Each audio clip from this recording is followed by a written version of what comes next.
ডান।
আসসালামু আলাইকুম, সবাইকে স্বাগতম জানাচ্ছি। সবাইকে ব্যবসায়ী সংগঠনের আমাদের ম্যারাথন ক্লাসের প্রথম ক্লাস আজকে। একটু আমাকে শুরুতে জানিয়ে দাও সাউন্ড এবং ভিডিও সব কিছু ঠিক আছে কিনা, এবং কে কোথা থেকে যুক্ত হয়েছে একটু আমাকে শুরুতে জানিয়ে দাও। সব কিছু আমি দেখতে চাই, আমি কমেন্ট দেখতে চাই।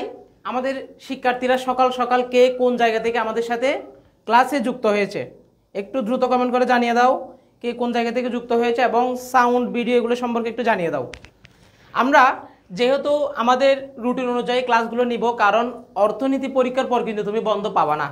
অর্থনীতি পরীক্ষার পরেই তোমাদের কোন ক্লাস?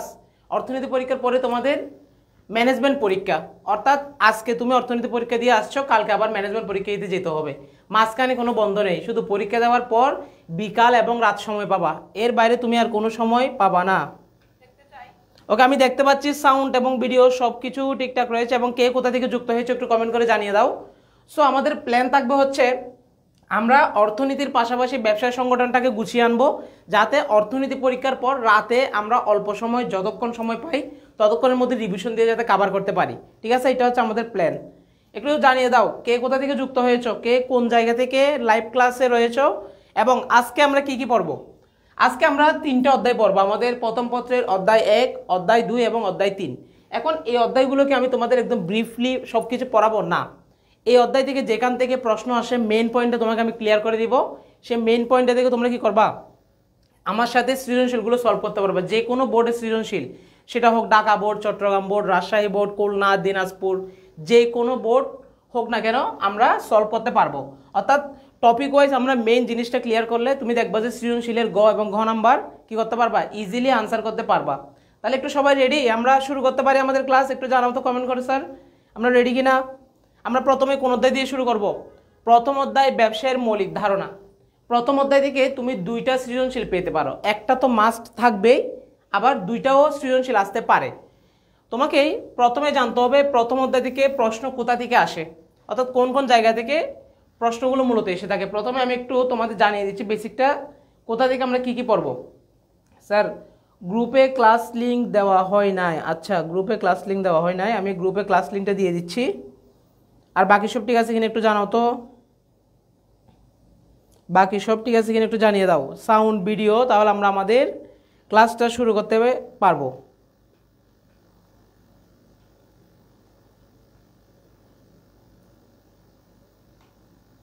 আমি ক্লাসে গ্রুপ লিঙ্কটা দিয়ে, এখানে গ্রুপে ক্লাস লিঙ্কটা দিয়ে দিচ্ছি।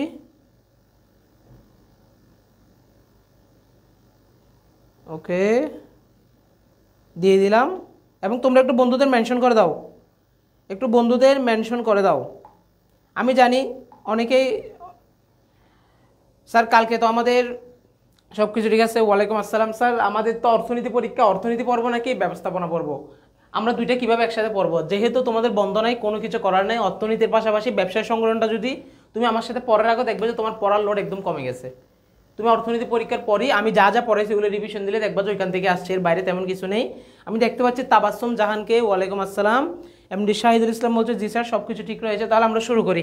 ঠিক আছে স্যার, আমরা শুরু করি, এবং পাশাপাশি একটু বন্ধুদের মেনশন করে দিয়ে নিজের প্রোফাইলে ক্লাসটা শেয়ার করে দিয়ে আমি নিজেও একবার শেয়ার করে দিচ্ছি, যাতে সবাই আমরা উপকৃত হতে পারি। আমি ফাহমিদা সুলতানাকে দেখতে পাচ্ছি, ওয়ালাইকুম আসসালাম। ঠিক আছে স্যার, একটু বন্ধুদের মেনশন করে দাও। আমরা সবাই যাতে একসাথে প্রিপারেশন নিতে পারি, আমাদের ব্যবসায় সংগঠন ও ব্যবস্থাপনা, এটা কিন্তু আমাদের গ্রুপ সাবজেক্ট। সো গ্রুপ সাবজেক্টে যদি এ প্লাস মিস হয়ে যায়, তোমার কিন্তু এমনি এ প্লাস মিস হয়ে যাবে, জিপিএ 5 মিস। গ্রুপ সাবজেক্টে যেন এ প্লাস মিস না হয়, ঠিক আছে স্যার?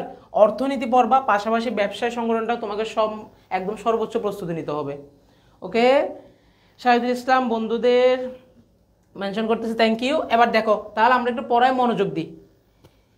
এই অধ্যায়ে মূলত আমাদের প্রশ্ন আসা হচ্ছে সৃজনশীলের শিল্প থেকে প্রশ্ন পাবা তুমি প্রথমেই।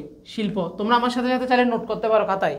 শিল্প থেকে প্রশ্ন পাবা, তারপর প্রশ্ন পাবা হচ্ছে উপযোগ থেকে, উপযোগ থেকে প্রশ্ন আসবে। এরপর আমাদের 3 নম্বরের প্রশ্ন আসবে হচ্ছে বাণিজ্য থেকে, বাণিজ্য। প্রথম অধ্যায়ে এই 3টা টপিক পড়লে তুমি প্রথম অধ্যায়ে যে কোনো সৃজনশীল আনসার করতে পারবা। শিল্পের প্রকারভেদ পর্ব, উপযোগ পর্ব, তারপর আমরা বাণিজ্য পর্ব, এই 3 জায়গার বাইরে প্রথম অধ্যায়ে কোনো প্রশ্ন আমাদের হয় না, জাস্ট এতটুক থেকে প্রশ্ন হয়। তাহলে স্যার আমরা একটা একটা জিনিস ক্লিয়ার করি, শিল্প, উপযোগ, বাণিজ্য, এই 3টা জিনিস তোমাকে আমি ক্লিয়ার করে এখন যে কোনো বোর্ডের সৃজনশীল সলভ করিয়ে দিতে পারবো। তাহলে আমরা প্রথমেই শুরু করি। প্রথমে আমরা কি পড়বো স্যার? এই যে দেখো একটু বেসিকটা একটু পড়ে নি। ব্যবসায় শব্দের ইংরেজি হচ্ছে বিজনেস, আর বিজনেস অর্থ হলো কোনো কাজে ব্যস্ত থাকা। এগুলো হচ্ছে আমাদের এমসিকিউতে আসে। ব্যবসায় শব্দের অর্থ কি, ব্যবসা শব্দের কোথা থেকে এসেছে?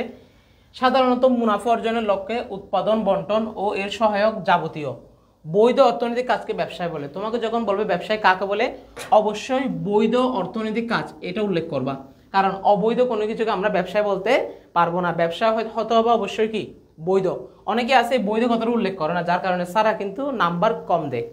সেজন্য তোমরা এই বৈধ অর্থনৈতিক কাজকে ব্যবসায় বলা হয়, এই জিনিসটা মাস্ট বি অ্যাড করবা যখন ব্যবসায় কাকে বলে জিজ্ঞেস করবে। এরপর উৎপাদন সংক্রান্ত কাজ শিল্পের মাধ্যমে এবং বন্টন সংক্রান্ত কাজ বাণিজ্যের মাধ্যমে করা হয়। এমসিকিউতে আসে উৎপাদন সংক্রান্ত কাজ কিসের মাধ্যমে করা হয়? শিল্পের মাধ্যমে, এবং বন্টন সংক্রান্ত কাজ করা হবে আমাদের বাণিজ্যের মাধ্যমে। ওয়ালাইকুম আসসালাম, আমি শেখ রনিকে দেখতে পাচ্ছি। ওকে, একটু বন্ধুদের মেনশন করে দাও। তারপর দেখো ব্যবসার ক্রমবিকাশ, ব্যবসায় কিভাবে সৃষ্টি হয়েছে 3টা যুগের মাধ্যমে। একটা হচ্ছে প্রাচীন যুগ, একটা হচ্ছে মধ্যযুগ, আর একটা হচ্ছে আধুনিক যুগ। এখান থেকে কি আসবে স্যার? এখান থেকে তোমাদের এমসিকিউ আসবে অনলি, এখান থেকে তুমি শুধু এমসিকিউ আসবে, এবং কোথা থেকে এমসিকিউ পাবে সেটাও আমি দেখিয়ে দিচ্ছি। দেখো প্রাচীন যুগে কিসের প্রচলন ছিল? প্রাচীন যুগে প্রত্যক্ষ বিনিময় প্রথার প্রচলন ছিল, অথবা এটাকে বলা হয় বার্টার সিস্টেম। বার্টার সিস্টেম অর্থাৎ প্রাচীন যুগে কোনো টাকা ছিল না। প্রাচীন যুগে মানুষ কি করত? বিনিময় করত। যেমন ওইখানে যেহেতু কোনো টাকা ছিল না, একজনের মনে করো চাল লাগতেছে, আরেকজনের আলু, তাহলে যার চাল লাগতেছে ও আলুর সাথে চালটা বিনিময় করে ফেলছে, এক্সচেঞ্জ। এটাকে বলে প্রত্যক্ষ বিনিময় প্রথা বা বার্টার সিস্টেম। তাহলে বার্টার সিস্টেম চালু হয় কোন যুগে? প্রাচীন যুগে। এগুলো তোমাদের এমসিকিউতে আসবে। মধ্যযুগে কি হয়েছে দেখো, অর্থ বা মুদ্রা ব্যবস্থার প্রচলন। এই যে টাকার কাজ শুরু হয়ে গেছে, টাকা সৃষ্টি হয়ে গেছে মধ্যযুগে। এই প্রশ্নটা অনেক বেশি আসছে। অর্থের প্রচলন শুরু হয় কোন যুগে? অর্থের প্রচলন শুরু হয় মধ্যযুগে। তারপর আধুনিক যুগ থেকে আসা হচ্ছে দেখো শিল্প বিপ্লব। শিল্প বিপ্লব হয়েছিল কোন যুগে? আধুনিক যুগে, 1750 থেকে 1850, মোট 100 বছর। কয়শো বছর? 100 বছর শিল্প বিপ্লব হয়েছিল। এই 3টা যুগ থেকে তুমি 3 টাইপের এমসিকিউ পেতে পারো, আর এগুলো একটু পরে নিলে হয়, এখান থেকে তেমন এমসিকিউ আসে না। মেন পয়েন্টগুলো থেকে কিন্তু এমসিকিউ আসে, বুঝতে পারছি? এই 3টা যুগ থেকে কি কি পড়তে হবে, ক্লিয়ার স্যার? বুঝে গেছে? একটু আমাকে কমেন্ট করে জানাও। কোনো কিছু প্রশ্ন থাকলে কমেন্টে জানাবা, বুঝলে একটু কমেন্টে জানাবা, তাহলে আমি বুঝবো তোমরা পড়াটা ধরতে পারতেছো। এরপর হচ্ছে ব্যবসায়ের বৈশিষ্ট্য। এই বৈশিষ্ট্যটাও কাজে লাগবে। তুমি কিভাবে বলতে পারবা যে এটাকে ব্যবসায়ী? এই বৈশিষ্ট্যগুলো দেখেই তুমি যে কোনো জিনিসকে বলতে পারবা এটা হচ্ছে ব্যবসায়ী। এবার বৈশিষ্ট্যগুলো একটু আমি সংক্ষেপে আলোচনা করে দিচ্ছি, ঠিক আছে? দেখো স্যার, মুনাফা অর্জনের লক্ষ্য। আমরা ব্যবসায় করি কি জন্য? অবশ্যই আমার মুনাফা অর্জনের লক্ষ্য থাকতে হবে। মুনাফা অর্জনের লক্ষ্য না থাকলে সেটাকে আমরা ব্যবসায় বলতে পারবো না। আইনগত বৈধ হতে হবে, অবৈধ কোনো কিছু ব্যবসায় হওয়া যাবে না। যেমন মাদকদ্রব্য বিক্রি করলে কি সেটাকে ব্যবসায় বলতে পারবো? না, ব্যবসায় বলতে পারবো না। তারপর এখানে যে লেনদেনগুলো হবে এগুলোর আর্থিক মূল্য থাকবে এবং এরা উপযোগ সৃষ্টি করবে। ক্রয় বিক্রয়ের পৌনঃপুনিকতা, বারবার লেনদেন হতে হবে। ঝুঁকি ও অনিশ্চয়তা রয়েছে, ব্যবসার মধ্যে অবশ্যই ঝুঁকি ও অনিশ্চয়তা রয়েছে। আমি যে ব্যবসায় লাভ করতে পারবো এটার কোনো কি নেই, নির্দিষ্ট গ্যারান্টি নেই, তাই আমাকে ঝুঁকি নিয়ে ব্যবসা শুরু করতে হবে। ব্যবসা করার জন্য আমাদের উদ্যোগ গ্রহণ করতে হয়। এই ব্যবসায় আমি পণ্যদ্রব্য অথবা সেবা উৎপাদন করতে পারি, এবং সেই পণ্যদ্রব্য এবং সেবাগুলো আমরা বন্টন করব, এবং আমাকে সেবামূলক মনোভাব থাকতে হবে। আমি যে আমার কাস্টমারকে সেবা দিব সেই মনোভাবটা আমার থাকতে হবে। তারপর ব্যবসায় হতে হবে নমনীয়। স্যার নমনীয়তা মানে কি? নমনীয়তা মানে হচ্ছে পরিবর্তিত পরিস্থিতির সাথে নিজেকে খাপ খাইয়ে নেওয়া। পরিবর্তিত পরিস্থিতির সাথে নিজেকে খাপ খাইয়ে নেওয়া। পরিবর্তিত পরিস্থিতি মানে যে কোনো পরিস্থিতি তোমার সামনে আসতে পারে, যে কোনো সিচুয়েশন, যে কোনো দুর্ঘটনা তোমার সামনে আসতে পারে, তখন নিজেকে সেটার সাথে অ্যাডজাস্ট করে নেওয়াই হচ্ছে নমনীয়তা। অর্থাৎ যে কোনো পরিস্থিতি তুমি হ্যান্ডেল করতে পারবা, টিকে থাকতে পারবা, এটাকে আমরা বলতেছি নমনীয়তা। আর ব্যবসায় হচ্ছে একটা কি? স্বাধীন পেশা বা বৃত্তি। দেখো তো স্যার, ব্যবসার বৈশিষ্ট্যগুলো বুঝছো কিনা? সহজ না ব্যবসার বৈশিষ্ট্যগুলো? এগুলো দেখলে আমি বলতে পারবো এটা হচ্ছে ব্যবসায়ী। এই বৈশিষ্ট্যগুলো যদি না থাকে তাহলে সেটাকে ব্যবসায় বলতে পারবে না। ক্লিয়ার? এরপর এই ছকটা দেখেই তোমরা প্রশ্ন পাবা। এই প্রথম অধ্যায়ের এই ছকটা থেকে আমরা সৃজনশীল পাবো। এখন এই ছকটা একটু দেখো। প্রথমে এখান থেকে সৃজনশীলের প্রশ্ন আসবে। ব্যবসায়ের শাখা কয়টি? ব্যবসায়ের শাখা কয়টি? ব্যবসায়ের শাখা হচ্ছে 3টি। 1 নম্বর হচ্ছে শিল্প, 2 নম্বর হচ্ছে বাণিজ্য এবং 3 নম্বর হচ্ছে প্রত্যক্ষ সেবা। শাখা কয়টি? 3টি। সৃজনশীলের গ নম্বরে যদি প্রশ্ন করে উদ্দীপকে ব্যবসায়ের কোন শাখার উল্লেখ আছে, তাহলে এই 3টা শাখা থেকে যে কোনো একটা আনসার হবে, শিল্প, বাণিজ্য এবং প্রত্যক্ষ সেবা। শিল্পের মধ্যে দেখো শিল্পকে 2 ভাগে ভাগ করছে, একটা হচ্ছে প্রাথমিক শিল্প আর একটা হচ্ছে দ্বিতীয় পর্যায়ের শিল্প। এখানে রয়েছে আমাদের কৃষি শিল্প, প্রজনন শিল্প, এই যে অনেক বেশি পরীক্ষা আসে, নিষ্কাশন শিল্প পরীক্ষা আসে। তারপর দ্বিতীয় পর্যায়ের শিল্পের মধ্যে রয়েছে উৎপাদন বা প্রস্তুত শিল্প, নির্মাণ শিল্প, সেবা পরিবেশক শিল্প। এই শিল্পগুলো আমরা নিচে একদম ব্রিফলি আলোচনা করব। আপাতত আমরা একটু চারটা দেখে নিই, নামটা দেখে নিই। তারপর রয়েছে প্রত্যক্ষ সেবা, বাণিজ্য নিচে আছে।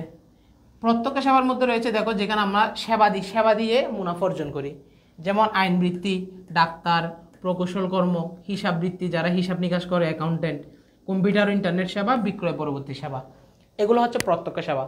যখন তুমি দেখবো উদ্দীপকে কোনো সেবা দিয়ে মুনাফা অর্জন করছে বা কোনো সেবাধর্মী প্রতিষ্ঠান, তাহলে ব্যবসায়ের শাখা থেকে প্রশ্ন করলে সেটা হবে প্রত্যক্ষ সেবা। এরপর আসি বাণিজ্য। দেখো তো বাণিজ্যের মধ্যে কি কি রয়েছে? বাণিজ্যের মধ্যে আমাদের অনেকগুলো কাজ রয়েছে। বাণিজ্যের মধ্যে প্রথমেই দুই ভাগে ভাগ করছে এটাকে। একটা হচ্ছে পণ্য বিনিময় বা ক্রয় বিক্রয়, আরেকটা হচ্ছে পণ্য বিনিময় সহায়ক কার্যাবলী। তাহলে প্রথমেই দেখো পণ্য বিনিময় বা ক্রয় বিক্রয়ের মধ্যে একটা হচ্ছে অভ্যন্তরীণ পণ্য বিনিময় আর একটা হচ্ছে বৈদেশিক পণ্য বিনিময়। অভ্যন্তরীণ মানে দেশের ভিতরে যেগুলো পণ্য বিনিময় করা হবে সেগুলোকে আমরা বলি অভ্যন্তরীণ পণ্য বিনিময়। এখানে রয়েছে পাইকারি, খুচরা। আমরা চিনি কি না পাইকারি ব্যবসা, খুচরা ব্যবসা চিনি না? আমরা দোকান থেকে একটা দুইটা জিনিস কিনতে গেলে সেটা হচ্ছে খুচরা ব্যবসায়, আর পাইকারি হচ্ছে যখন অনেকগুলো জিনিস একসাথে কিনতে হয়। আর বৈদেশিক পণ্য বিনিময় মানে হচ্ছে বিদেশের সাথে অন্যান্য দেশের সাথে লেনদেন করবে। এখানের মধ্যে কী হয়ে থাকে? আমদানি, রপ্তানি, পুনরপ্তানি, আর একটা হচ্ছে অন্ট্রাপো। তারপর এই যে আমরা পণ্য উৎপাদন করতেছি, পণ্য বন্টন করব, সেটার জন্য আমার কোনো কিছু কাজের সাহায্য নিতে হবে। সেই কাজগুলো হচ্ছে দেখো ব্যাংকিং, বিমা, পরিবহন, গুদামজাতকরণ, বাজারজাতকরণ, প্রসার। এই হচ্ছে আমাদের ব্যবসায়ের 3টা শাখা এবং ওই শাখাগুলোর ভিতর কী কী আছে সেগুলো আমরা দেখে নিলাম। এবং এগুলো সম্পর্কে এখন আমরা একটু বিস্তারিত ধারণা নিয়ে নিব, একদম ক্রিস্টাল ক্লিয়ার হয়ে নিব ধারণা নিয়ে। এই ছকটাকে আমি তোমাদের বোঝাতে সক্ষম হয়েছি। এই ছক থেকে প্রথমত প্রশ্ন কীভাবে আসবে? 3টা শাখা থেকে প্রশ্ন আসবে, অর্থাৎ কোন শাখা অন্তর্গত জিজ্ঞেস করলে হয় আনসার শিল্প হবে, অথবা বাণিজ্য হবে, অথবা প্রত্যক্ষ সেবা হবে। আমি কেমনে বুঝবো স্যার কোনটা আনসার হবে? উদ্দীপক পরে তুমি বুঝে যাবা, ঠিক আছে? উদ্দীপক পরে যখন আমরা প্রশ্ন সলভ করব তখন বুঝে যাব উত্তর কি শিল্প হবে, বাণিজ্য হবে নাকি প্রত্যক্ষ সেবা হবে। একটু আমাকে কনফার্ম করে কমেন্টে জানাও তো এই ছকটা তোমরা বুঝেছো কিনা, এই ছকের মধ্যে কি কি আছে এগুলো বুঝেছো কিনা একটু জানাও। ওকে, সাইম আহমেদ, ওয়ালাইকুম আসসালাম। অনেক অনেক ভালো আছি। একটু তোমরা বন্ধুদের মেনশন করে জানিয়ে দাও, ক্লাসটা একটু শেয়ার করে দাও, সবার কাছে পৌঁছিয়ে দাও ক্লাসটা। এবার প্রথমে আমরা ছকের মধ্যে রয়েছে দেখো শিল্প। তাহলে আমরা প্রথমে আলোচনা করব হচ্ছে শিল্প নিয়ে। যত প্রকারের শিল্প আছে আমি তোমাদের এখন চিনিয়ে দিব, একদম সহজেই শিল্প তুমি চিনে ফেলতে পারবা। প্রথমেই শিল্প কাকে বলে, শিল্পের সংজ্ঞাটা একটু আমরা দেখে নিই। যে কর্মপ্রচেষ্টা বা প্রক্রিয়ার মাধ্যমে প্রাকৃতিক সম্পদ আহরণ ও এর রূপগত পরিবর্তন করে। কি পরিবর্তন করে? রূপগত পরিবর্তন করে মানুষের ব্যবহার উপযোগী পণ্যে পরিণত করা হয়, তাকে শিল্প বলে। অর্থাৎ আমি কোনো প্রাকৃতিক সম্পদকে কি করব স্যার, আমি প্রাকৃতিক সম্পদকে মানুষের ব্যবহার উপযোগী পণ্যে রূপান্তর করব, সেটাকে আমরা বলতেছি শিল্প। এবার শিল্পের অনেকগুলো প্রকারভেদ আছে। কৃষি শিল্প, স্যার আমি কেমনে চিনব যে এটা কৃষি শিল্প? আমাদের এমসিকিউ হোক, সৃজনশীল হোক, ওইখান থেকে কীভাবে বুঝবো কৃষি শিল্প? এই যে ধান, পাট, চা, তামাক, রাবার, তুলা চাষ প্রভৃতি, এই সবগুলো হচ্ছে কৃষি শিল্প। অর্থাৎ কৃষিকাজ নিয়ে যত কাজ আছে সবগুলো হচ্ছে কোথায় যাবে? কৃষি শিল্পের মাধ্যমে যাবে। এরপর প্রজনন শিল্প, এইটা এমসিকিউ বলো সিকিউ বলো অনেক বেশি আসে। প্রজনন শিল্প, স্যার প্রজনন শিল্পের উদাহরণগুলো কী কী? Nursery, poultry farm, dairy farm, hatchery, তারপর হচ্ছে কি মাছ চাষ করা, মাছ চাষ, গরু ছাগল পালন, এগুলো সব হচ্ছে আমাদের প্রজনন শিল্প। গরু ছাগল পালন, এগুলো সব হচ্ছে প্রজনন শিল্প। প্রজনন শিল্প মানে হচ্ছে আমাদের যে শিল্পের মাধ্যমে বংশবিস্তার হতে থাকে। ধরো আমি একটা মাছ চাষ করতেছি, এখন ওইখানে আমি 500টা মাছের পোনা চাষছি, মাছগুলো বড় হয়েছে, মাছগুলো ডিম দিছে, 500 থেকে 50,000 মাছ হয়ে গেছে। অর্থাৎ প্রজনন শিল্পের মাধ্যমে কি হয়? বংশবিস্তার হতে থাকে। তাহলে যে শিল্পের মাধ্যমে বংশবিস্তার হয় আমরা তাকে কি বলবো? প্রজনন শিল্প। এমসিকিউতে প্রশ্ন আসবে হচ্ছে নিচের কোনটি প্রজনন শিল্প, 4টা অপশন থাকবে, এখান থেকে যে কোনো একটা দিবে। আর উদ্দীপক পরে তোমাকে চিনতে হবে সৃজনশীলে এটা কোন ধরনের শিল্প। তাহলে আরেকবার আমরা একটু মনে করিয়ে দিই, nursery, poultry farm, dairy farm, hatchery, মাছ চাষ, গরু ছাগল পালন, যেগুলোর কারণে বংশবিস্তার হতে থাকে সেগুলো হচ্ছে প্রজনন শিল্প। এরপর আসি নিষ্কাশন শিল্প। নিষ্কাশন শিল্পের আরেকটা নাম রয়েছে, সেটা হচ্ছে উত্তোলন শিল্প। নিষ্কাশন শিল্পের আরেকটা নাম রয়েছে, সেটা হচ্ছে উত্তোলন শিল্প। অল্টারনেটিভ নামগুলো একটু মনে রাখবা, কারণ পরীক্ষার অপশনে নাও থাকতে পারে। আচ্ছা স্যার, প্রাথমিক শিল্প কি? প্রাথমিক শিল্প হচ্ছে আমাদের কৃষিকাজ নিয়ে যে শিল্পগুলো হয়, একদম প্রাথমিকভাবে কৃষিকাজ নিয়ে যত প্রকারের কাজ করা হয় সেগুলোকে আমরা বলি প্রাথমিক শিল্প। আর প্রাথমিক শিল্পের মধ্যে এগুলো সব আছে, কৃষি শিল্প, প্রজনন শিল্প, নিষ্কাশন শিল্প, উৎপাদন নির্মাণ শিল্প, সেবা পরিবেশক শিল্প, এগুলো সবগুলো হচ্ছে প্রাথমিক শিল্পের মধ্যে অন্তর্গত। ঠিক আছে? হ্যাঁ, এই যে আনিশা বাহারুল খুব সুন্দর করে প্রজনন শিল্প কাকে বলে আমাদের দিয়ে দিয়েছে, সেটাও লিখতে পারবো আমরা, খুব সুন্দর একটা সংজ্ঞা দিয়েছে। Good, very good. তাহলে স্যার প্রজনন শিল্প আমরা চিনে ফেলছি না প্রজনন শিল্পের উদাহরণগুলো দিয়ে। এবার আসেন নিষ্কাশন বা উত্তোলন শিল্প। নিষ্কাশনের আরেক নাম উত্তোলন, মাথায় রাখবা, এমসিকিউতে অল্টারনেটিভ নাম ইউজ করতে পারে। তাহলে নিষ্কাশন শিল্প মানে কি? যে শিল্পের মাধ্যমে প্রাকৃতিক সম্পদ আমি আহরণ করে নিয়ে আসব। আহরণ মানে কি? যেমন মাটির নিচ থেকে মনে করো আমি কি তেল উত্তোলন করলাম, মাটির নিচ থেকে কয়লা উত্তোলন করলাম, বনে গিয়ে কাঠ সংগ্রহ করে নিয়ে আসলাম, নদী থেকে গিয়ে মাছ ধরে নিয়ে আসলাম। তার মানে এই সবগুলো হচ্ছে প্রাকৃতিক সম্পদ আহরণকে বোঝায়। যে শিল্পের মাধ্যমে প্রাকৃতিক সম্পদ আহরণ করা হয় তাকে নিষ্কাশন শিল্প বলে। যেমন বন থেকে কাঠ সংগ্রহ, কাঠ হচ্ছে প্রাকৃতিক সম্পদ, আমি সংগ্রহ করে নিয়ে আসছি। খনি থেকে কয়লা উত্তোলন, কয়লা হচ্ছে প্রাকৃতিক সম্পদ, আমি উত্তোলন করে নিয়ে আসছি। নদী ও সাগর থেকে মাছ আহরণ, বা আমরা এটাকে বলতে পারি মাছ ধরা, নদী ও সাগর থেকে মাছ ধরা। তাহলে মাছ হচ্ছে প্রাকৃতিক সম্পদ, আমি এটা আহরণ করে নিয়ে আসছি। প্রাকৃতিক সম্পদ যখন আমি আহরণ করে নিয়ে আসবো সেটা হচ্ছে নিষ্কাশন বা উত্তোলন শিল্প। তাহলে এখানে কনফিউজড হয়েও না, মাছ চাষ হচ্ছে প্রজনন শিল্প আর মাছ ধরা হচ্ছে নিষ্কাশন শিল্প। বুঝছো? এটা কিন্তু অলরেডি একটা বোর্ড কোয়েশ্চেন আসছে, অনেকে ভুল আনসার করে আসছিল এবারে। স্যার এমসিকিউ ক্লাস নেবেন? হ্যাঁ, তোমাদের আমি যেখান থেকে প্রশ্ন আসবে মূল টপিকটা পড়াবো, সৃজনশীল সলভ করিয়ে দিব, এমসিকিউ সলভ করিয়ে দিব, কোনো সমস্যা নেই। ওকে, আমি দেখতে পাচ্ছি ফারজানা আক্তার লিজাকে, ওয়ালাইকুম আসসালাম। নিষ্কাশন শিল্পের উদাহরণ আমরা পেয়েছি আনিশা বাহারুল থেকে, থ্যাংক ইউ আনিশা। এবার তোমরা আমাকে জানো স্যার নিষ্কাশন শিল্পটা তোমরা বুঝেছো কিনা? প্রাকৃতিক সম্পদ আহরণ করে নিয়ে আসা মানে নিষ্কাশন বা উত্তোলন শিল্প। ঠিক আছে? আর আরেকটা কনফিউশনের টপিক, মাছ চাষ হচ্ছে প্রজনন শিল্প আর মাছ ধরা হচ্ছে উত্তোলন বা নিষ্কাশন শিল্প। এতটুকু পর্যন্ত স্যার আমরা বুঝছি কিনা একটু জানান তো। আমরা উত্তোলন বা নিষ্কাশন শিল্প পারবো, বুঝে গেছি, কনসেপ্ট ক্লিয়ার, উদাহরণ দিয়ে বোঝার ট্রাই করলাম। এরপর উৎপাদন বা প্রস্তুত শিল্প। উৎপাদন বলতে যেগুলো আমরা কি করি স্যার? উৎপাদন করি। আমরা কি কি উৎপাদন করি? দেখো তো, চিনি শিল্প, সিমেন্ট শিল্প, আবার এই সিমেন্ট হচ্ছে যৌগিক শিল্পের মধ্যে আছে, এটা মাথায় রাখবা। সিমেন্ট হচ্ছে আবার কোন শিল্পের মধ্যে আছে? যৌগিক শিল্পের মধ্যে রয়েছে। তাহলে চিনি শিল্প, সিমেন্ট শিল্প, বস্ত্র শিল্প, ইস্পাত ও প্রকৌশল শিল্প, আসবাবপত্র শিল্প, এগুলো হচ্ছে উৎপাদন বা প্রস্তুত শিল্প। কারণ এগুলো কি করা হয়? উৎপাদন বা প্রস্তুত করা হয়। এরপর হচ্ছে নির্মাণ শিল্প। নির্মাণ শিল্প হচ্ছে একদম সহজ, যে কোনো কিছু নির্মাণ করলে সেটাকে আমরা বলি নির্মাণ শিল্প। যেমন দালান কোঠা নির্মাণ, কালভার্ট ও সেতু নির্মাণ, বাঁধ নির্মাণ, রাস্তা নির্মাণ, খাল খনন, ঠিক আছে। যে কোনো কিছু নির্মাণ করলে সেটাকে আমরা বলি নির্মাণ শিল্প। ফ্লাইওভার নির্মাণ, যে কোনো কিছু নির্মাণ সেটাকে আমরা নির্মাণ শিল্পে দিয়ে দিব।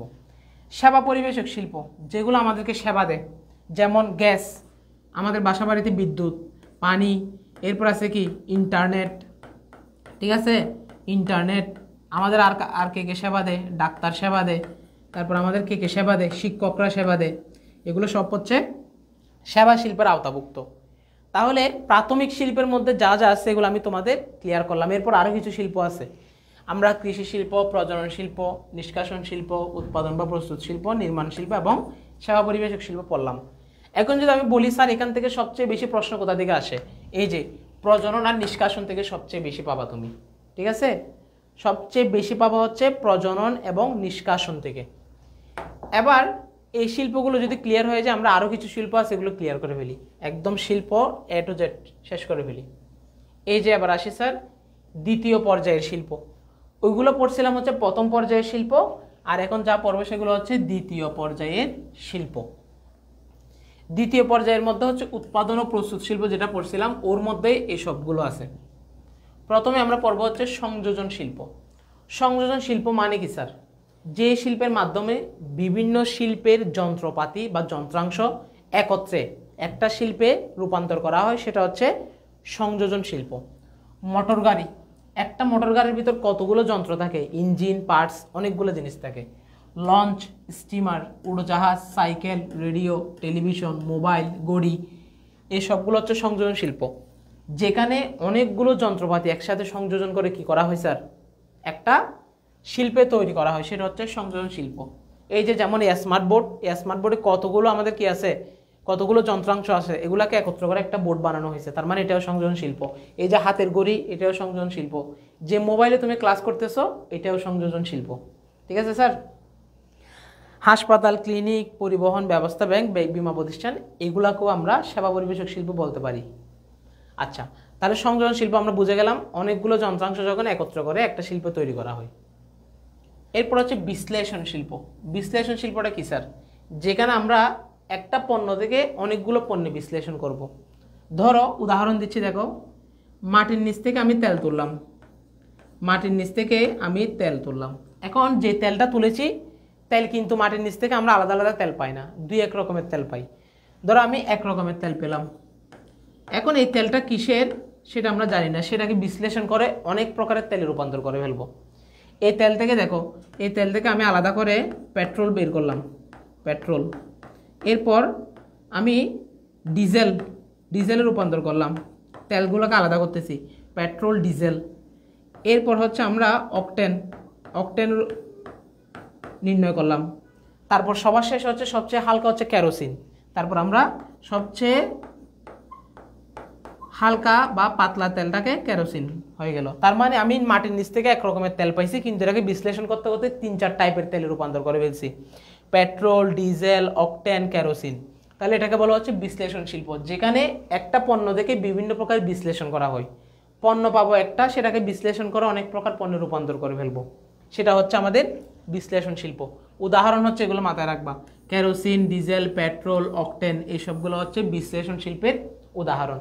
মাটির নিচ থেকে তেল পাবো এক রকমের, কিন্তু এটাকে বিশ্লেষণ করে অনেক প্রকারের আমরা রূপান্তর করে ফেলবো, তাই আমরা সেটাকে বলি বিশ্লেষণ শিল্প।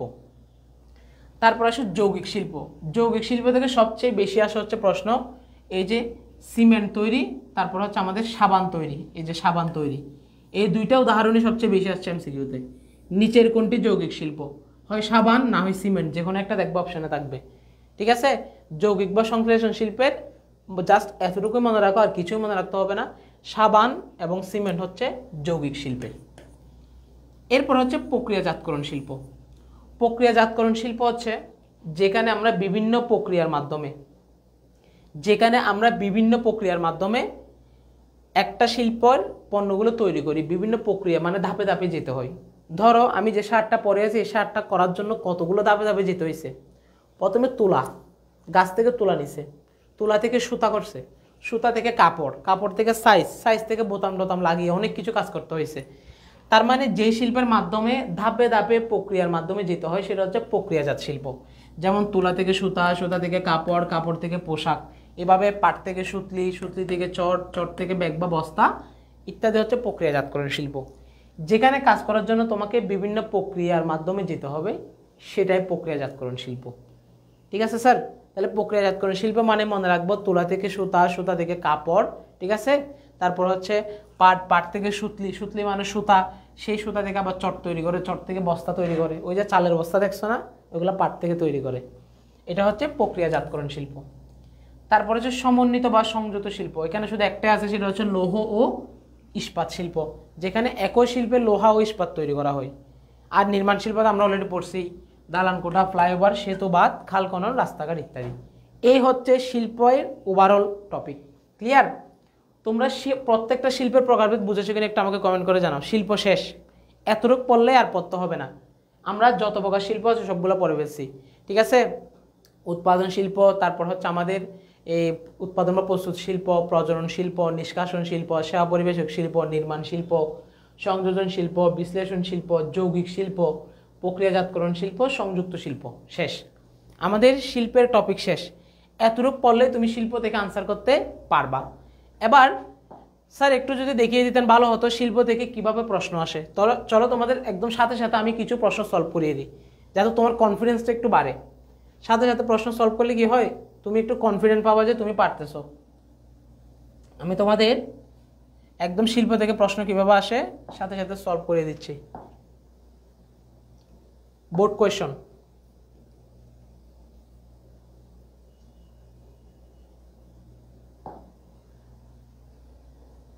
ওকে, এটা না,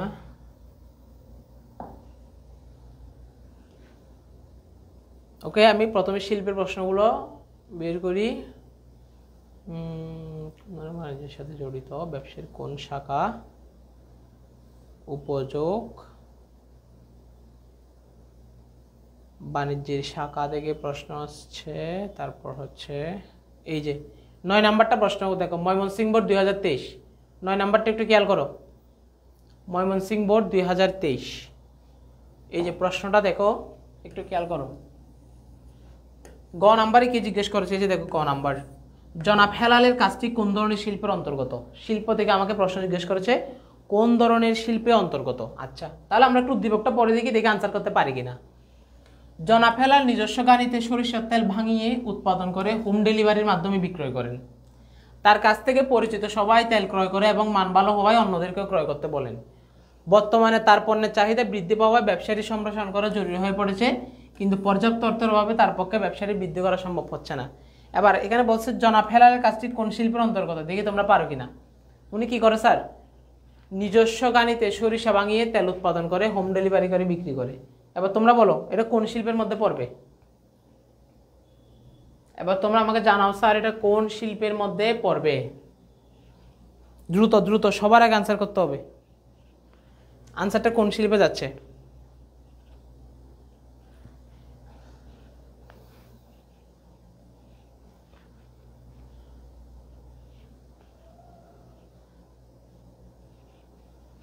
একটু বলেন তো স্যার, আনসার করেন তো দ্রুত, আমি সবার আনসার দেখতে চাই। এমডি শাহিদুল ইসলাম বলছে নিষ্কাশন শিল্প, আমি এক ধরনের আনসার পেলাম। বাকিরা জানাও, বাকিরা বলো কোন কোন শিল্পের মধ্যে যাচ্ছে এটা। একজনের আনসার পেলাম, এখনো বাকিদের আনসার পেলাম না। ওকে, ফাহমিদা সুলতানা বলছে প্রক্রিয়াজাতকরণ শিল্প, 2 টাইপের আনসার পেলাম। সুস্মিতা বলছে নিষ্কাশন শিল্পের মধ্যে যাবে। আকাশ সাহা বলতেছে প্রক্রিয়াজাতকরণ শিল্প। ওকে, 2টা শিল্পের মধ্যে যুদ্ধ হচ্ছে, নিষ্কাশন এবং প্রক্রিয়াজাতকরণ শিল্প, এই 2টা শিল্পের মধ্যেই আমি দেখতে পাচ্ছি। তারপর স্যার বাকিরা একটু জানাও কষ্ট করে কোন শিল্পের মধ্যে যাচ্ছে। সানজিদা খান বলতেছে প্রক্রিয়া ভিত্তিক শিল্প। তারপর আর কে আসো, আর কারা কারা আছে আমরা একটু উত্তর দেখতে চাই। প্রক্রিয়া নাকি নিষ্কাশন, নাকি আরো নতুন কোনো উত্তর হতে পারে? লাস্ট 10 সেকেন্ড সময়। আর সাইম বলতেছে প্রক্রিয়াজাতকরণ শিল্প। ওকে, একটু বাকিরা জানাও ফাস্ট, 10 সেকেন্ডের মধ্যে আনসার করতে হবে, খুব ফাস্ট হতে হবে, কারণ এগুলো অলরেডি মাত্রই পড়াইছি। একটু চিন্তা করলে আনসারটা চলে আসে। আনিশা বাহারুল বলছে প্রক্রিয়াজাতকরণ, সানজুর রহমান বলছে প্রক্রিয়া ভিত্তিক শিল্প। ওকে, বেশিরভাগই আমি বোর্ড পাচ্ছি হচ্ছে প্রক্রিয়াভিত্তিক শিল্পে, বেশিরভাগই বোর্ড পাচ্ছি প্রক্রিয়াভিত্তিক শিল্পে। এবার একটু দেখো তো, মনে করো সরিষার তেল আমরা উৎপাদন করতেছি। প্রথমে আমাকে কি করতে হবে দেখো, সরিষা যেগুলো আছে সেগুলো ক্ষেত থেকে কালেক্ট করতে হবে। তারপর সরিষা এনে আমাদের কি করতে হবে, মেশিনে দিতে হবে, মেশিনে দিয়ে তারপর সরিষাগুলো কি করতে হবে, ভাঙাতে হবে। সরিষাগুলো যখন ভাঙাবো এরপর আমরা এগুলো কি করব, একসাথে কালেক্ট করে বোতলে ভরবো, বোতলজাতকরণ করব। তারপর আমরা কি করব, বিক্রি করব। দেখো তো স্যার কতগুলো প্রক্রিয়ার মধ্যে যেতে হচ্ছে। নুসরাত জাহান বলছে উৎপাদন শিল্প। আচ্ছা, নুসরাত জাহান, এটা ILBI, আর নুসরাত জাহান দুইটা দেখতে পাচ্ছি আমি। তাবাসসুম জাহানকে দেখতে পাচ্ছি উৎপাদন বা প্রস্তুত শিল্প বলতেছে, আর আরেকজন বলছে নুসরাত জাহান প্রক্রিয়াভিত্তিক শিল্প। এখন একটু দেখো, সরিষা তেল উৎপাদন করার জন্য কতগুলো কাজ করতে হচ্ছে। প্রথমে আমি সরিষাগুলো কি করলাম, কালেক্ট করলাম, মেশিনে দিলাম, তারপর এগুলোকে ভাঙালাম মেশিনে, তারপর বোতলে বললাম, তারপর বিক্রি করলাম। কতগুলো প্রক্রিয়ার মাধ্যমে যেতে হচ্ছে। তাহলে যখন অনেকগুলো প্রক্রিয়ার মাধ্যমে যেতে হয় সেটা হচ্ছে কোথার মধ্যে যাবে স্যার, প্রক্রিয়াভিত্তিক শিল্প।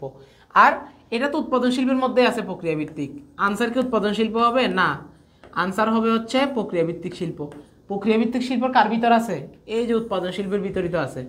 তাহলে আমরা লিখবো হচ্ছে এটা হচ্ছে প্রক্রিয়াভিত্তিক শিল্প।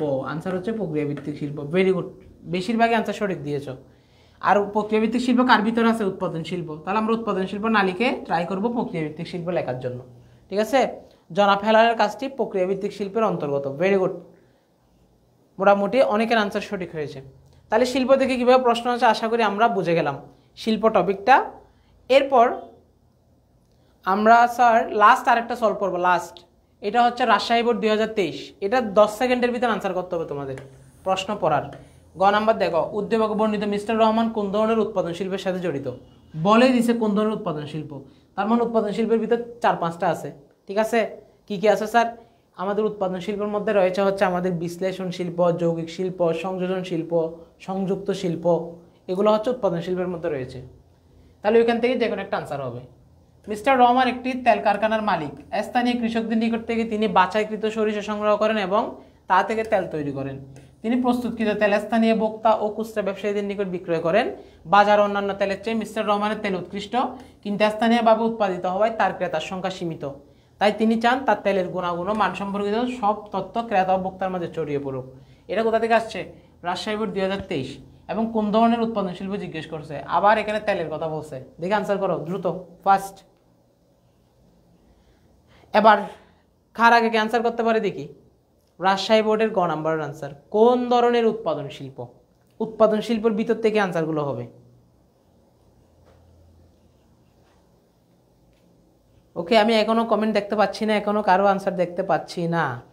উনি কি করে একটু খেয়াল করে দেখো, তেল কারখানার মালিক, সরিষা সংগ্রহ করে আবার সরিষার তেল উৎপাদন করে। তাহলে কোন শিল্পের মধ্যে পড়বে স্যার, একটু বলেন তো দ্রুত।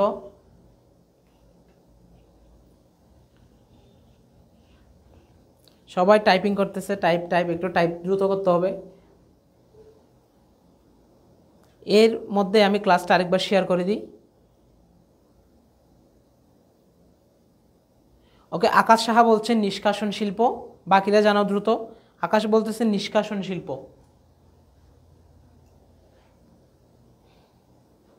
বাকিরা কই স্যার, বাকিরা একটু দ্রুত। নুসরাত জাহান বলছে প্রক্রিয়াভিত্তিক শিল্প। সাইমা আহমেদ জানাচ্ছে প্রক্রিয়াভিত্তিক বা প্রক্রিয়াজাত শিল্প। ওকে, তারপর আরও আনসার চাই, আরও আনসার, সবার আনসার চাই আমি, সবার।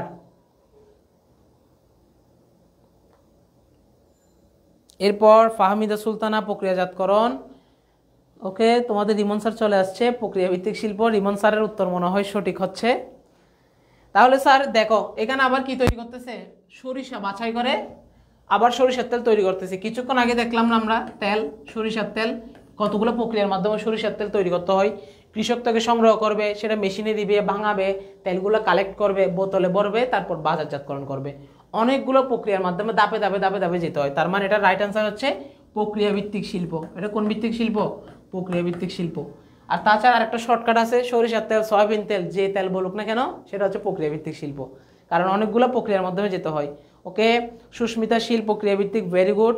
সানজিদা খান প্রক্রিয়াভিত্তিক, সঞ্জুর রহমান প্রক্রিয়াভিত্তিক, আনিশা বাহারুল প্রক্রিয়াভিত্তিক। ভেরি গুড, সবার জন্য হাততালি, সবার উত্তর সঠিক হয়েছে। তাহলে আমাদের শিল্পর জিনিসটা ক্লিয়ার, শিল্প থেকে প্রশ্ন আসলে আমরা পারবো। এরপর আমরা আমাদের নেক্সট টপিকে চলে যাই। আমাদের পরবর্তী টপিক শিখবো হচ্ছে আমরা উপযোগ। আমরা উপযোগ শিখবো এখন স্যার। উপযোগ হচ্ছে অনেক গুরুত্বপূর্ণ একটা টপিক, মাস্ট এখান থেকে প্রশ্ন থাকে, প্রতি বছরেই উপযোগ থেকে দেখবা প্রশ্ন থাকেই। ওকে, আমাদের স্লাইডটা কই স্যার, এই যে চলে আসছি। এবার একটা টপিক ক্লিয়ার করার পর আমরা উপযোগে চলে যাচ্ছি। উপযোগটা একদম সহজে বুঝিয়ে দিচ্ছি, দেখো জাস্ট আমার সাথে অল্প কিছুক্ষণ নোট করো। উপযোগ, উপযোগ কাকে বলে স্যার? যা মানুষের অভাব পূরণ করতে পারে তাকে বলে উপযোগ। যা মানুষের অভাব পূরণ করতে পারে তাকে বলা হচ্ছে উপযোগ। যেমন এই কলমটা আমার অভাব পূরণ করতেছে, এটা দিয়ে আমি লিখতেছি, উপযোগ সৃষ্টি করতেছে। এই স্মার্ট বোর্ড দিয়ে তোমাদের পড়াচ্ছি, উপযোগ সৃষ্টি করতেছে। এই ঘড়ি দিয়ে টাইম দেখতেছি, উপযোগ সৃষ্টি করতেছে। মোবাইল দিয়ে ক্লাস করতেছে, উপযোগ সৃষ্টি করতেছে। যা মানুষের অভাব পূরণ করতে পারে তাকে উপযোগ বলে। ঠিক আছে স্যার? ওকে ওকে, রিমন স্যার বলছে আচ্ছা স্যার, আমি খেয়াল করি নাই। এবার আসি স্যার, বিভিন্ন ধরনের উপযোগ আছে। উপযোগগুলো একটা আমরা ক্লিয়ার করি। প্রথমে ক্রয় বিক্রয়। ক্রয় বিক্রয়ের ফলে কোন ধরনের উপযোগ সৃষ্টি হয়? তোমরা যারা জানো কমেন্টে জানাতে পারো। ক্রয় বিক্রয়ের ফলে ব্যক্তিগত, সত্যগত অথবা মালিকানাগত উপযোগ সৃষ্টি হয়। ব্যক্তিগত, সত্যগত অথবা মালিকানাগত উপযোগ সৃষ্টি হয়। তিনটা নাম আছে এটার, তিনটা নামই শিখে রাখতে হবে, যে কোনো একটা পরীক্ষা আসতে পারে। তাহলে স্যার প্রথমে হচ্ছে 1 নম্বরে ক্রয় বিক্রয়ের ফলে ব্যক্তিগত, সত্যগত বা মালিকানাগত উপযোগ সৃষ্টি হয়। এরপর হচ্ছে গুদামজাতকরণ। গুদামজাতকরণের ফলে কোন ধরনের উপযোগ সৃষ্টি হয়? তোমাদের জানা থাকলে অবশ্যই কমেন্ট করে জানাও। গুদামজাতকরণ, গুদামজাতকরণের ফলে সময়গত বা কালগত উপযোগ সৃষ্টি হয়। সময়গত বা কালগত উপযোগ সৃষ্টি হয়। এরপর হচ্ছে 3 নাম্বার বীমা। বীমার ফলে কোন ধরনের উপযোগ সৃষ্টি হয়? বীমার ফলে ঝুঁকিগত উপযোগ সৃষ্টি হয়, কারণ বীমা আমাদের ঝুঁকি কমায়, তাই বীমার ফলে ঝুঁকিগত উপযোগ সৃষ্টি হয়। 4 নাম্বার ব্যাংক। ব্যাংক কোন ধরনের উপযোগ সৃষ্টি করে? ব্যাংক হচ্ছে আমাদের, ব্যাংকের সাথে আমাদের টাকার লেনদেন, তাই ব্যাংক আমাদের অর্থগত উপযোগ সৃষ্টি করে। এরপর হচ্ছে আমাদের আর কি আছে স্যার? ক্রয় বিক্রয়, গুদামজাতকরণ, বীমা, ব্যাংক, পরিবহন। পরিবহন কোন ধরনের উপযোগ সৃষ্টি করে? পরিবহন হচ্ছে স্থানগত উপযোগ সৃষ্টি করে, স্থানগত উপযোগ সৃষ্টি করে। তারপর হচ্ছে বিজ্ঞাপন। বিজ্ঞাপন তো কোন ধরনের উপযোগ সৃষ্টি করে? বিজ্ঞাপন থেকে আমরা জ্ঞান পাই অনেক, তার মানে বিজ্ঞাপন আমাদের জ্ঞানগত উপযোগ সৃষ্টি করে। এই হচ্ছে উপযোগ, যেগুলো তোমাদের প্রশ্নে আসবে। আমার সাথে সাথে নোট করে ফেলো। ওকে, ভেরি গুড। এই যে অনেকে আনসার দিচ্ছে সময়গত বা কালগত, অর্থগত। গুড। দেখো এই হচ্ছে উপযোগ। এই উপযোগ থেকে এমসিকিউ সিকিউ থাকবেই। তুমি পরীক্ষা দিয়ে এসে আমাকে বলবা উপযোগ থেকে প্রশ্ন আসছে কি আসে নাই। এখান থেকে প্রশ্ন থাকেই, প্রতি বছরই থাকে। এবার দেখো এগুলো কেন হয় সেটারও কিন্তু ব্যাখ্যা আছে। এগুলো কেন হয় সেটারও ব্যাখ্যা আমরা দিতে পারবো। যেমন ক্রয় বিক্রয়ের ফলে জিনিসের মালিক চেঞ্জ হয়ে যায়, সেজন্য ক্রয় বিক্রয়ের ফলে সত্যগত, ব্যক্তিগত বা মালিকানাগত উপযোগ সৃষ্টি হয়। গুদামজাতকরণ করলে কি হয়? এক সময়ের পণ্য আরেক সময় বুক করতে পারি। যখন এখন আমের সিজন চলতেছে, রাস্তাঘাটে সব জায়গায় আম বিক্রি করতেছে, কিন্তু আমের সিজন চলে যাওয়ার পরে অনেকে আম বিক্রি করে কিভাবে? গুদাম করে রাখে। সেজন্য এক সময়ের পণ্য আমরা গুদামজাতকরণের ফলে অন্য সময় বুক করতে পারি, তাই গুদামজাতকরণের ফলে সময়গত বা কালগত উপযোগ সৃষ্টি হয়। বীমা আমাদের ঝুঁকি কমায়, তাই বীমার ফলে ঝুঁকিগত উপযোগ সৃষ্টি হয়। ব্যাংকের সাথে টাকার লেনদেন, ব্যাংক আমাদের অর্থগত উপযোগ সৃষ্টি করে। পরিবহনের ফলে এক স্থান থেকে অন্য স্থানে যেতে পারি, স্থানগত উপযোগ সৃষ্টি করে। আর বিজ্ঞাপনের ফলে জ্ঞানগত উপযোগ সৃষ্টি করে। ক্লিয়ার? উপযোগ আমরা আশা করি পারবো স্যার। উপযোগ, উপযোগ থেকে প্রশ্ন করলে পারবা কিনা, জাস্ট 2-1টা কোয়েশ্চেন সলভ করবো উপযোগ থেকে। রেডি? লিখা শেষ বা স্ক্রিনশট নিয়ে নাও তোমরা উপযোগগুলা, তারপর উপযোগ থেকে প্রশ্ন পারি কিনা আমরা দেখব। ওকে, রেডি স্যার? আশা করি সবার ক্লিয়ার এতটুকু। এবার আমরা একটু কোয়েশ্চনে যাই, দেখি কোয়েশ্চন পারি কিনা।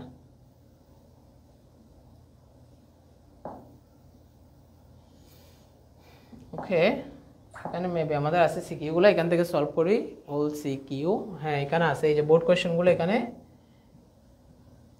একদম স্ক্রিনশট করা আছে। দেখি এখান থেকে আনসার করে দ্রুত আমি প্রথম অধ্যায়ে চলে যাই।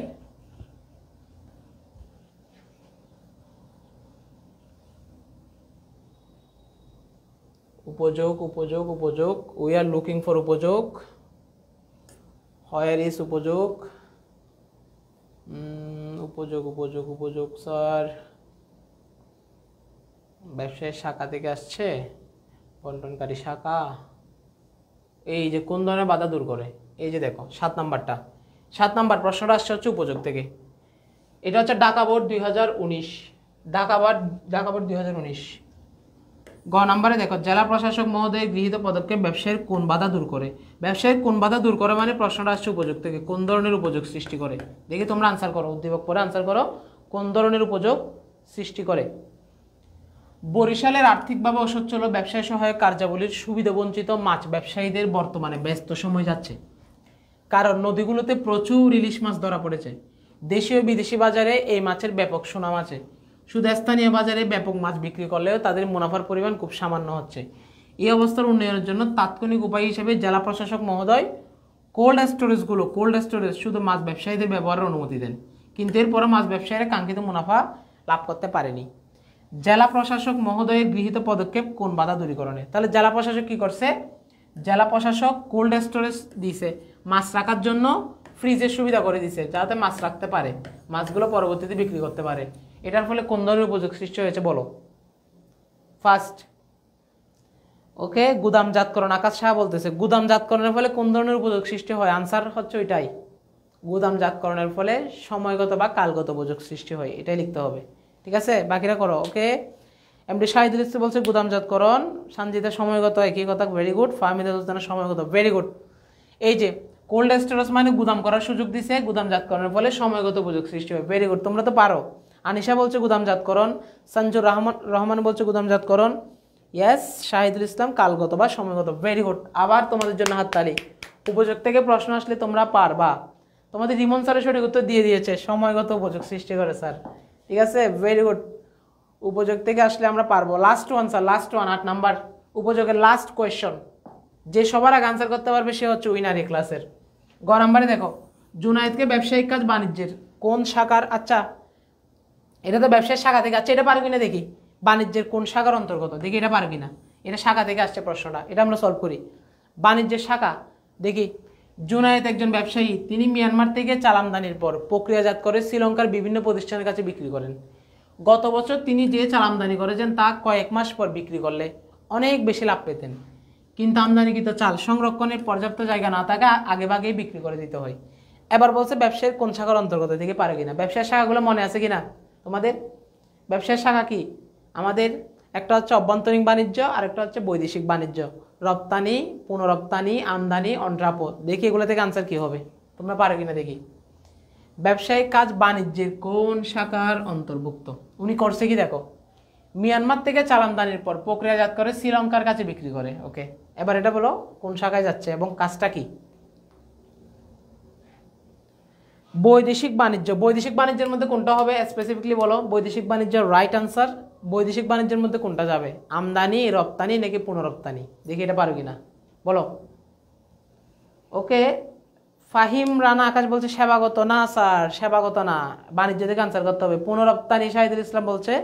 আনিশা বাহরুল বলছে, আমাদের আনিশা বলছে হচ্ছে, আচ্ছা শাহিদুল ইসলাম পুনরপ্তানি, সঞ্জীবনিক বাণিজ্যিক সৈকত, বাণিজ্যিক, তারপর নুসরাত জাহান বলছে বৈদেশিক বাণিজ্য। গুড, বৈদেশিক বাণিজ্যের মধ্যে তো 3টা আছে, এখান থেকে আনসার কি হবে সেটা জানাও।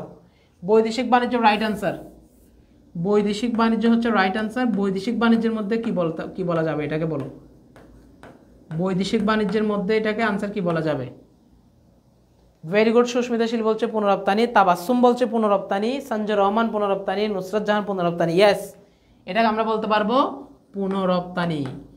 ঠিক আছে, ভেরি গুড। তোমরা শাখা থেকে প্রশ্ন আসলেও পারবা। পুনরপ্তানি কেন? এক দেশ থেকে ক্রয় করে প্রক্রিয়াজাত করে যখন আরেক দেশে বিক্রি করে দিব, সেটা হচ্ছে পুনরপ্তানি। Very good. সাইমা আহমেদ, আনিশা বলছে পুনরপ্তানি, ভেরি গুড। তোমাদের জন্য আবার আরেকটা হাততালি। তোমরা প্রথম অধ্যায়ের 3 জায়গা থেকে প্রশ্ন ধরছি, 3 জায়গা থেকে পারছো। শিল্প, বাণিজ্য, আরেকটা হচ্ছে উপযোগ, এই 3 জায়গা থেকে তোমরা পেরেছো, ভেরি গুড। ওকে, নুসরাত জাহান, আকাশ সাহা, পুনরপ্তানি, ইয়েস, ভেরি গুড। সবার আনসার সঠিক হচ্ছে, বাহ, আমি কিন্তু বেশ খুশি। তোমরা ব্যবস্থাপনায়, ব্যবসায় সংগঠনের ব্যবস্থাপনায় ভালো রেজাল্ট করবা, ভালো লাগতেছে, গুড। তাহলে প্রথম অধ্যায় থেকে কোথা থেকে প্রশ্ন আসবে আমরা বুঝে গেছি, প্রশ্ন সলভ করে একদম ক্লিয়ার হয়ে নিছি। এরপর স্যার দ্বিতীয় অধ্যায়ে আসি। দ্বিতীয় অধ্যায় স্যার কোথা থেকে প্রশ্ন হবে বলো তো, কার আইডিয়া আছে দ্বিতীয় অধ্যায় প্রশ্ন কোথা থেকে হবে? দ্বিতীয় অধ্যায়ে প্রশ্ন হবে হচ্ছে একটা ব্যবসায় পরিবেশের ছক আছে, এইটা থেকে প্রশ্ন হবে, এর বাইরে থেকে কোনো প্রশ্ন হবে না। এবার আমরা দ্বিতীয় অধ্যায়ে চলে যাই। প্রথম অধ্যায়ে প্রশ্ন কোথা থেকে আসবে আমরা ক্লিয়ার বুঝে গেছি স্যার, কনসেপ্টটা ধরে দিতে পারলে এনাফ। ব্যবসায় পরিবেশ, এখান থেকে প্রশ্ন আসবে হচ্ছে একটা ছক আছে ব্যবসায় পরিবেশের। ব্যবসায় পরিবেশ কয়টি বলো তো? 6টি। ওই ছকটা যদি তুমি ভালোভাবে একটু কনসেপ্ট ক্লিয়ার টেকনিক্যালি মনে রাখতে পারো, তুমি আনসার করতে পারবা, ইজিলি আনসার করতে পারবা। পরিবেশ থেকে প্রশ্ন আসে, ইয়েস জি স্যার পরিবেশ থেকে প্রশ্ন আসে। তাহলে চলো পরিবেশটা একবার দেখিয়ে দিই কীভাবে মনে রাখবা, টেকনিকটা বলে দিচ্ছি, মুখস্থ না করেও মনে রাখা যাবে। তাহলে আমি পরিবেশের ছকে চলে যাই একটু। পরিবেশের ছক,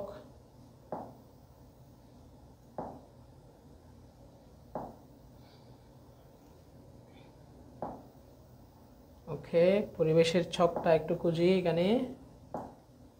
আমাদের পরিবেশের ছক আশা করি পেয়ে গেছি। এই যে দেখো পরিবেশের ছক, ব্যবসায় পরিবেশের ছক। এই ছকটা তুমি মুখস্থ না করে কিভাবে টেকনিক্যালি মনে রাখতে পারবা আমি তোমাকে এই ভিডিওর মাধ্যমে শিখিয়ে দিচ্ছি আজকের ক্লাসে। দেখো দেখা যাচ্ছে আশা করি ভালোভাবে। বেশিরভাগ প্রাকৃতিক পরিবেশ থেকে আসে দেখছি স্যার, হ্যাঁ বেশিরভাগ প্রাকৃতিক পরিবেশ থেকে আসে। দেখো ব্যবসায় পরিবেশের ছক কয়টি? 6টি। 1 নাম্বার প্রাকৃতিক পরিবেশ, উপরে দেখা যাচ্ছে কিনা দেখো। 2 নাম্বার অর্থনৈতিক পরিবেশ, 3 নাম্বার সামাজিক পরিবেশ। আচ্ছা আমি এগুলো একটা কাজ করি, আমি হেডলাইনগুলো এখানে লিখে দিই যাতে আরো সুন্দর করে বুঝতে পারো। প্রথমটা হচ্ছে আমাদের প্রাকৃতিক পরিবেশ, প্রথমটা হচ্ছে প্রাকৃতিক পরিবেশ।